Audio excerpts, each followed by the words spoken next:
War is chaos, and few battles capture this reality more than the Battle of Mogadishu. This game intends to bring that historical battle to life, gritty, intense, and brutally immersive.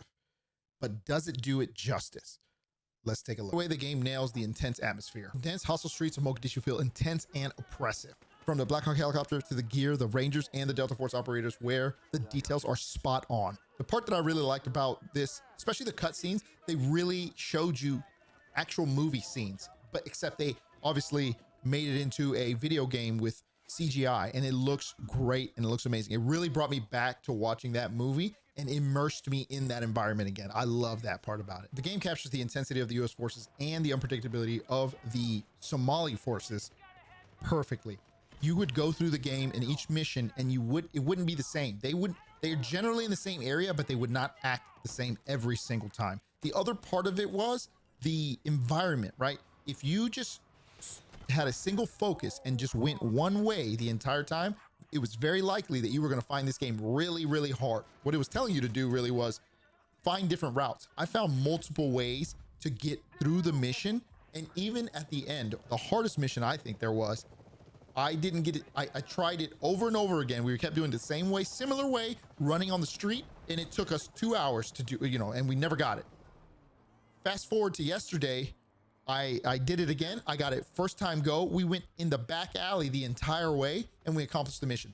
Super easy. It wasn't easy, but it was still easier than what we did it before. So this game really challenges your thought process, working with your teammates. Even if they're randoms, you still got to be able to communicate. I think that's where a lot of people found this game to be very difficult. It's because they would go into the game with just random people and they weren't communicating. They didn't know these people. So they didn't, if they felt like they could just push through, just like normal games, normal campaign, you kind of just push through it. This is not one of those games. So I really, truly loved, being immersed in this game, and the environment really forced you to think through things. I think the historical aspect of it was spot on with the weapons and the details, but also just the environment and how to accomplish a mission.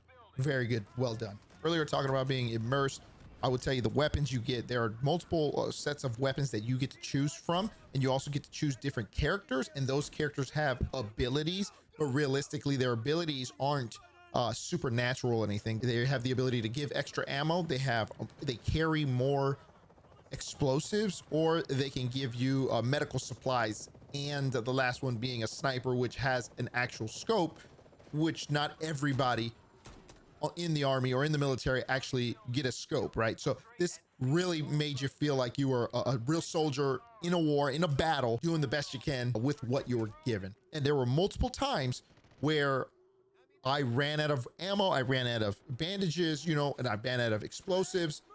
It really made you communicate again and consolidate your ammo, making sure you're not just spraying and praying like a regular arcade shooter. In terms of the campaign structure, unfortunately, some levels start to feel repetitive. Clear a building, secure hostage, hold the line, rinse, repeat over and over again. However, I think this is where the game truly shines. Its ability to show the cost of the loss of a soldier. If you lose one of your guys, one of your teammates, it's critical and it hurts so much. He could be the ammo guy, and now he can't hand out any of that ammo. He could be the medic. He can't give you extra meds, right? Your sniper could go down, and now you got to face a sniper with an iron sight. So you really feel the weight of every casualty. All right, now let's break it down in terms of overall ratings from a scale of 1 to 10, 1 being the worst, 10 being the best. Starting with graphics and visual. The environments and character models were outstanding and true to the movie. They could do some work with the animations, but otherwise solid 8 out of 10. Story and narrative, obviously emotionally and gripping in terms of what you know from Black Hawk Down. But it is, however, somewhat simplified. I'd still give that an 8 out of 10. Now let's talk about gameplay.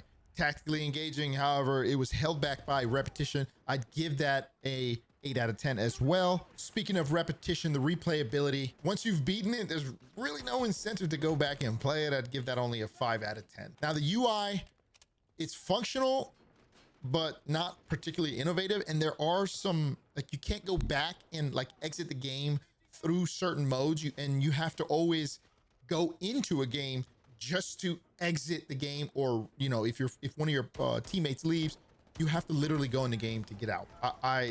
That was very poorly done. I'd give that a 6 out of 10.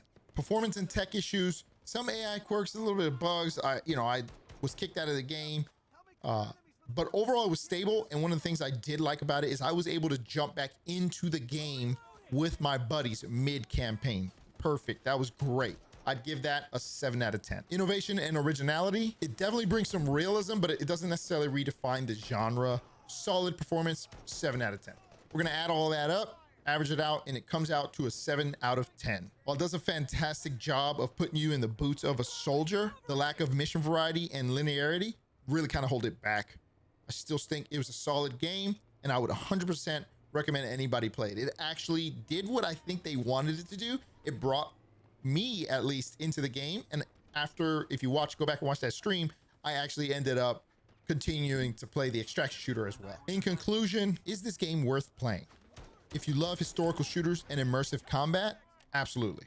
If you don't want an extremely challenging experience where you don't really get to change the level of difficulty, then I would stay away. It's a gripping, intense look at one of the most infamous battles of modern history. Just don't expect replayability. So tell me what you think. Do you think this game did a justice to the Battle of Mogadishu?